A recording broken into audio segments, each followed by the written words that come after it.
happy August. It is another month, and we're this much closer to football. So with that being said, Terry Mclaurin requested a trade. Should the Cardinals be interested? It's actually more complicated than you think. As well as Jonathan Kuminga to the Phoenix Suns, it's picking up steam, and why the Suns might be pulling a Houston Rockets on the Suns, where the Suns are doing the same thing to now the Golden State Warriors. Let's talk about it all next. The Ben Garcia Show. Yeah. Woo. Best show in the land. Yup. Listen. Come and get your information from Ben Garcia. Get the latest on your quarterback, running backs, and receivers. Tune in, so any other show you don't need him. Any news that he giving out, please just believe him. Giving out the latest prediction and top-notch analysis. Wanna hear the truth, better have thick skin like callus. The latest move that your team just made can be damaging. The dudes ain't speaking no facts, they just be rambling. Lights, camera, action, turn on the show. Go get the cameraman. Yeah. Lights, camera, action, turn on the show. Go get the cameraman. The Ben Garcia Show. What is up, guys? Welcome into yet another edition of the Ben Garcia Show. There are a lot of things going on, so we got to jump into it hot and heavy style. First, you know what I'm going to ask you to do? Go ahead and like, share, subscribe to the video right now. Just go down there, click the little thumbs up button. It helps me out tremendously, and it costs you this many dollars. As well as hit the subscribe button if you're not a subscriber already. The goal is to reach 4,000 subscribers by the time the Cardinals season starts, but no worries.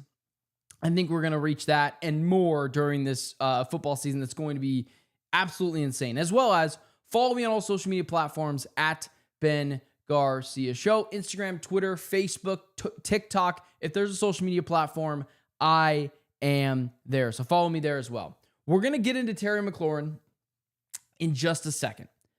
And we're also going to get into the Cardinals' offensive line, which I mentioned a couple of days ago, basically talking about the Jonah Williams stuff and if Will Hernandez should be re-signed by the Arizona Cardinals.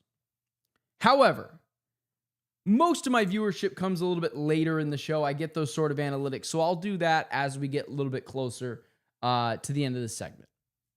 However, Jonathan Kuminga to the Phoenix Suns is picking up steam. And originally, one of my favorite things that my broadcasting idol Colin Cowherd said was, as you get new information, you're going to change your opinion. And so I originally started with the Jonathan Kuminga stuff. Like, I just don't get it. I understand it's a big, fun, splashy name. It would be a lot of fun, but it doesn't necessarily feel like it's the right fit for the Suns. And with the assets that you would have to send out in a trade, that would be the last of your assets to trade for anyone in at least the next 2 seasons. So I said, it's just not worth it. I wouldn't do it. He's a giant question mark, regardless of what dummies on Twitter try to tell you to say he isn't. If the information we're getting out now for Jonathan Kuminga is true, the Cardinals now the Suns should not only now explore going after Jonathan Kuminga, they have to go get him. Because now the reporting is the Warriors want Ryan Dunn. No one's really sure if that's necessarily true, but the Suns aren't going to do it anyways. And now it seems like the Suns are begrudgingly keeping Oso Ighodaro out of the equation. Or I guess I should say not so begrudgingly keeping Oso Ighodaro out of the situation. It looks like the Suns are willing to send players like Royce O'Neal, Nick Richards, maybe go send Grayson Allen out in a different deal and get some picks back to send in a deal for Jonathan Kuminga. And if that's the case, you have to do it. Because then in that respect, you're not giving up any assets. Yes, you're giving up second-round picks. However, second-round picks don't move the needle really anymore, and they're incredibly easy to get. Say this year, the Suns don't like the players in this draft. They trade that first-round pick for a few second-round picks, and now they've got a multitude of second-round picks to move around. Second-round picks are easy to come by. You're just sending them basically to make the other teams feel better. However, if the case is you're just sending that for Jonathan Kuminga, you have to do it. It's like going on a car lot and you already have 2 cars at home. You don't really need another one. But you see another there and there's just a deal you can't pass up. Sure, do you need that? Probably not. But it's too good of a price and too good of an investment to not say yes to. And Jonathan Kuminga is that car, is that stock that you're buying low on.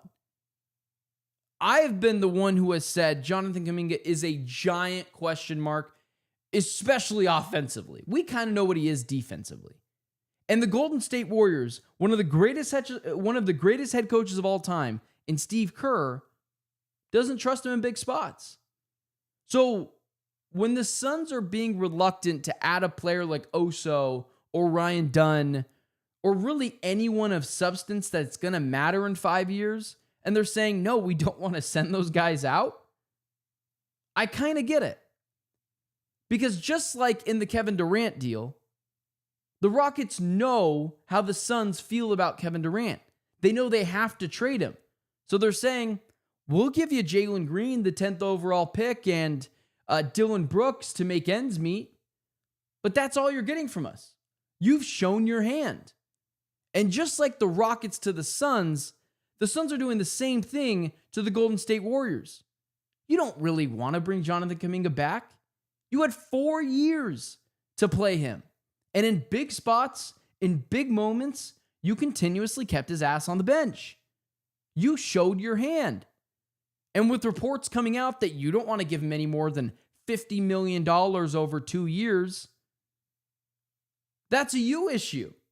Why would the Suns bet against themselves? If the Kings want to be stupid and give up Devin Carter and Malik Monk and a pick for Jonathan Kuminga, go right on ahead and do that. And to be fair, to be completely fair, it could work out. But there's a risk reward here that it comes with Jonathan Kuminga. Let's look at his statistics, guys, just really quickly. Jonathan Kuminga, last year, 15 points, 4 rebounds, 2 assists. He's not a great playmaker, statistically speaking. He doesn't go up and get a bunch of boards, and he's a fine scorer. And when you look at his splits, 45% from the field, that's not stellar for a small forward. 30% from 3, meaning you can't hit water if you fell out of a boat. And 66% from free throw. Where is the Jonathan Kuminga for sure superstar I'm getting? As well as, listen, one of the things I really love is true shooting percentage. His true shooting percentage is 58.3 in his career. And last year's league average, or I guess I should say, the league average is 58.1. He is literally the most average, efficient player in the NBA. That's how close he is. He is literally league average. So when the Suns are telling the Rockets, so when the Suns are telling the Warriors, hey, listen, we know how you feel about him. This isn't a restricted free agent like even Josh Giddey or Quentin Grimes or DeAndre Ayton a couple years ago. In fact, that's a really good comparison. The Suns had DeAndre Ayton on a qualifying offer. He was a restricted free agent, and they didn't want to give him a max offer. And they ended up not having to give him that because the Pacers gave him the regular max extension, which was 4 years, $120 million. There was no escalators to it. It didn't grow with the salary cap and take a percentage of cap. And the Suns and the Pacers knew that if they matched that, the Suns were probably going to do that as well. And so with the Jonathan Kuminga thing, if he went out and got an offer sheet for 4 years, $90 million, the Warriors aren't taking that because they don't value Jonathan Kuminga like the Suns value DeAndre Ayton. Like they were hoping no one would give him that offer sheet. So it's now become a should you go get Jonathan Kuminga to, if the reporting is true and you can get him for not much, you have to go after Jonathan Kuminga. Maybe you're already a day trader or you play with stocks and you're someone who's got a bunch of money and a bunch of stocks, but someone wants to let you into Tesla for a really low price. You don't need another one, but you see the value and the risk reward.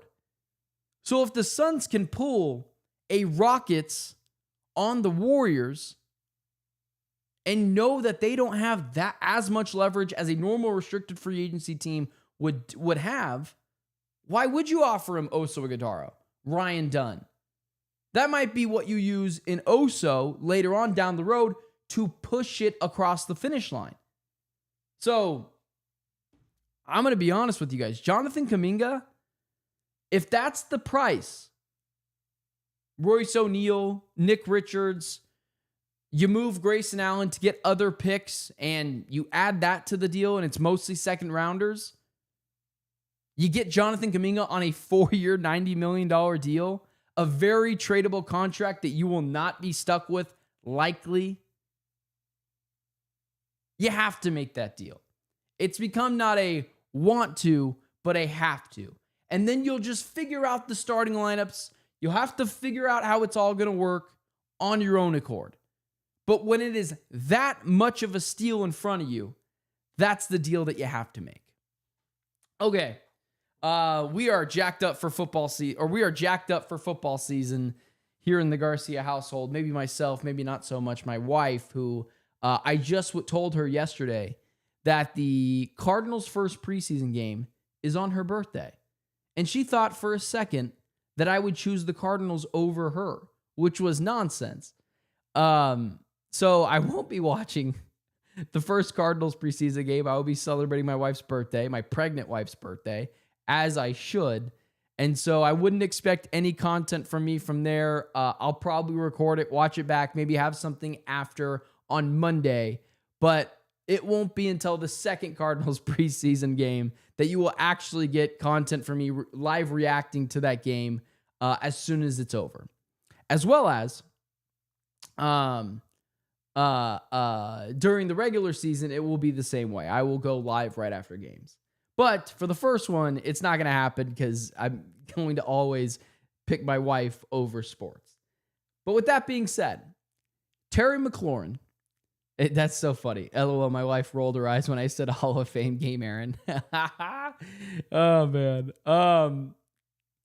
man. Anyways, continuing on. Scary Terry Mclaurin has requested a trade from the Washington Commanders. And I want to get to two things. I want to get to Terry and I want to get to Will Hernandez. And when I originally saw this, my first take was, and as Aaron pointed out in the chat, I talked about this a couple of weeks ago, where it was not someone that where I said that he should not be someone that the Cardinals go after. However, he has officially requested a trade from the Washington Commanders. And my first reaction, that being Scary Terry Mclaurin, was if you're the Cardinals in a season that is hanging in the balance, and I thought they would have already made a move for Trey Hendrickson, Micah Parsons, a position they actually need in a pass rusher. I thought to myself, okay, fine. If you are going to go after Terry Mclaurin, you have the assets to do so, and now would be the time to do so. As well as in a make-or-break season for Kyler Murray, and in a world where I don't think Monty Ossenfort and Jonathan Gannon are going to lose their jobs, but if they want ultimate job security, knowing they did everything they could, you go and get an extra piece to help you win some games this year. However, with all that being said, the Cardinals can absolutely go get Terry Mclaurin. They should explore going and getting Terry Mclaurin. There's a price to do anything, right? Same with the Jonathan Kuminga stuff that I just talked about. If it costs you a 4th-round pick and he wants $28 million a year and it's not going to conflict with the contracts you're going to have to give out later on, and it wouldn't, go get Terry Mclaurin. But in all likelihood, it's probably going to cost you a 2nd-round pick and $33.5 million a year over the next 3 to 4 seasons. Here's why I'm anti Terry McLaurin. He's obviously a very good player, 1,000 yards nearly every single year. He's like Mike Evans, but no one talks about him like Mike Evans, statistically speaking. Look at his statistics. Dude has a 1,000-yard season every year besides his rookie year, and he was this close to that as well. However, the Cardinals should be out on the Terry McLaurin sweepstakes, and this is the only reason that matters. Had they been able to unlock Marvin Harrison Jr. in year 1 and find out how to make the offense go with Connor, Benson, McBride, Harrison, and Wilson, then I'm all for bringing Terry McLaurin into the fold. However, you just have too many things right now that are question marks. We know the Cardinals have talent offensively. I can agree with you that maybe they could have used a third, maybe second wide receiver, maybe. But I like Michael Wilson, and I think Zay Jones, Xavier Weaver, and Greg Dortch are perfectly fine holding down the spots behind Marvin Harrison Jr., as well as you have Trey McBride there as well. But to ask Drew Petzing, if you went after Terry McLaurin, to say, hey, I know you haven't figured out Marvin Harrison Jr. and Trey McBride and James Conner to all work efficiently. Now here's Terry McLaurin. I need you to figure out how to make all of these work now. Although I think most of last season was on Kyler Murray not playing well towards the end, post-bye week, Drew Petzing isn't of no blame. The offense at times was non-creative. It was a non-starter. And when James Conner went out, it was a BB gun offense. It is true that Terry McLaurin makes them a better team right now. It is true that Terry McLaurin makes them a scarier offense. It is true that he would help them get to the playoffs. But it's not exactly what they need right now. And for all those reasons, they should say no.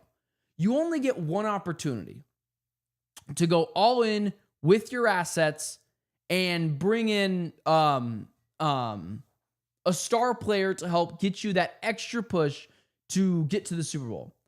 I would rather they do that with the pass rusher. Maybe Micah ends up not signing. That's probably not the case, but maybe he doesn't end up signing. Someone like that. I would rather give up prime draft capital and a massive contract extension to someone that could help the defensive end, especially at the pass rushing spot. Because although I believe in the guys that Jonathan Gannon has brought in, I still think there's a big chance that they lack the blue chip pass rusher. And so, when I see Terry McLaurin requested a trade, let's remember this as well. Budda Baker not too long ago requested a trade from the Arizona Cardinals. It's a leverage play. I'd be surprised if the Commanders obliged to it and moved on from him, especially in a year where people are buying Commander stock, but I don't really understand because I don't think they got much better this offseason. They need him as a weapon. It just doesn't make a lot of sense for the Cardinals. You already have way too many moving parts to add Terry McLaurin into that. You can't ask Drew Petzing to say, hey, I know you didn't figure out Connor, McBride, Harrison, and how to make that work smoothly. Here's Terry McLaurin, a true number one wide receiver in the NFL. Figure that out along with the issues you haven't already figured out. It's too much. And honestly, Drew Petzing and Kyler Murray have not earned the right to have Terry McLaurin on their team. They have not showed you, like Aaron said in the chat, that Kyler is a legitimate, consistent Pro Bowl level quarterback from week 1 to week 17 to where you think if you give him that, it takes him to another level. And Drew Petzing hasn't earned the right to have Terry McLaurin into that fold as well, to give him another piece when he already hasn't figured out the weapons that he has on the offensive side of the ball. However, my guy in the chat, King Bry, said McLaurin brings veteran leadership to that receiving core. Cool. If that's a big deal, go sign Keenan Allen. You don't need to go sign Terry McLaurin. Keenan Allen is available, and I advocated for Keenan Allen on the Cardinals. Good route runner, finds the soft spots and zones, sure hands, a safety blanket for Kyler Murray, and he brings veteran leadership. And You don't have to make him the number 2 wide receiver. He could be the third guy. So there's your veteran leadership if you really want that as well. However, there is someone out there that I think the Cardinals should bring back. Will Hernandez has officially became clear, medically speaking, and he can come back and resume all football activities, it seems like, with no restrictions. Unless Will Hernandez is only signing with the team that will give him a starting job, which I understand because he's a guard. Guards make like $25 million a year now if you're an elite one. Will Hernandez was very serviceable for the Arizona Cardinals. Now, how much of that was Clayton Adams? Because there's a reason why the Giants let go of Will Hernandez after like 2 seasons. He struggled mightily. Clayton Adams, the offensive line coach for the Cardinals, is not there anymore. It's now Justin Fry. And I spoke with Will Hernandez in New Orleans during the Super Bowl, and I had a second interview him. Seems like he loves Justin Fry. You know, the knee looked healthy then. However, he might have just been saying that to get a job as well. You can't knock that out of the equation. The Cardinals need more depth at the offensive line position. I've already mentioned I don't believe in Jonah Williams. What if you lose Evan Brown and or Isaiah Adams? It'd be nice to know you can stick Will Hernandez into that fold. He knows the offense. It just makes too much sense to not extend a contract offer to Will Hernandez. You don't have to start him unless he won't sign with you, unless you're going to make him a starter, although I don't know where Will Hernandez can command any starting jobs. I don't think that that's necessarily him. So if the Cardinals feel the need to add depth to that offensive line, to know that if someone goes down for 6 weeks, you got a serviceable guy to step into the fold, it just makes way too much sense. It's not going to cost you a lot of money. He's someone that's going to be behind the starting left guard, and I'm sure he could play right guard too if he needed to. He adds good depth. He knows the playbook. I know the players really like him. I've spoken to him before. Seems like a good locker room guy. It makes way too much sense. It makes way too much sense to bring Will Hernandez back. At that point, you're just talking about not having him here for God knows what reason. It's got to be because he's someone that isn't interested in not starting. That's the only reason why you wouldn't bring him back. Because he knows the playbook. He would be a starting left guard or a backup guard here. The players like him. I just wanted to squeeze that in. It makes way too much sense. And on an offensive line that I think is going to have trouble at the right tackle position in Jordan Williams, what I don't want to do is compound those problems if Isaiah Adams or Evan Brown gets hurt. It'd be nice to know that I can slide Will Hernandez into that fold and the Cardinals would be just fine doing so as well. So it makes too much sense. There's not much to say about Will Hernandez, but I don't understand why the Cardinals haven't already went after him. Unless maybe it ended poorly, and I highly doubt it did. Sometimes I think Monty Austinfort just believes in his system a little too much, or he doesn't like guys that get injured. And Will Hernandez now has missed time. And that's not really been a Monty Austinfort thing. It would really suck to see Will Hernandez go to one of the NFC West rivals and see him perform well with those teams when you could have added depth and kept that player away from him. So that's how I kind of feel about that. All right, guys. I will see you guys on Monday. Remember, Monday, Wednesday, Friday shows, 7 a.m. We'll be talking all things Arizona Cardinals. We'll be getting to all things Phoenix Suns. So do me a favor, guys. Like and subscribe. Share to the channel. We are going to blow up. I'm manifesting it this regular season. So do me a favor. Like, share, subscribe. Follow me on all social media platforms at Ben Garcia Show. It's Friday. What that means for me is I'm going to fall asleep early, maybe go to a movie, but at this point in my life, it's mostly just a rest time for you. But I hope you guys have an awesome Friday. Follow me on all social media platforms. Like and subscribe to the show. I will see you guys on Monday. So for Saul, Steve, Aaron, King Bry in the chat, Michael, I appreciate all you guys being here. So with that being said, I will see you guys on Monday at 7 a.m.